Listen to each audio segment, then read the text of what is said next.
8. माझ्यापेक्षाही पराक्रमी व्हा.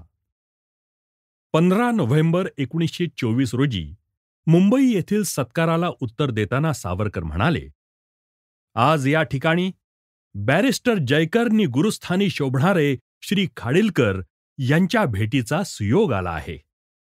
खाडिलकरांच्या केसरीतील लेखांक वाचनाने माझ्या मनावर काहीतरी परिणाम झाला असला पाहिजे.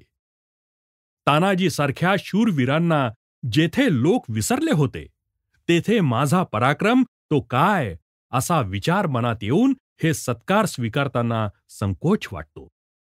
माझी अशी मनापासून इच्छा आहे की माझ्यापेक्षा सुद्धा अधिक पराक्रमी माणसे या महाराष्ट्रात निर्माण व्हावीत.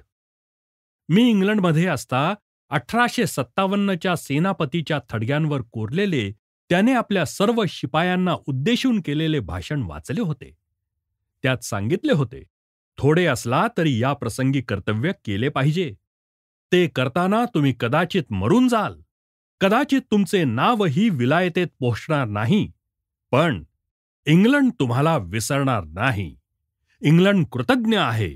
ते राज्य केवळ शेवटचा जय मिळणाऱ्या सेनापतीला तेवढेच खरे यश न देता, ज्यांनी प्रारंभी आपले देह अर्पण केले नि आपल्या देहावरून अंतिम विजयाला वाट करून दिली, त्यांनाच खरे यश देते. माझ्या संबंधाने अनुकूल ग्रह असणारीच मंडळी इथे जमली आहेत, पण प्रतिकूल ग्रह असणारे लोक कोणी जमविले तर मला आनंदच होईल. कारण आपल्याबद्दल उलट सुलट सर्व विचार कळणे आवश्यक आहे.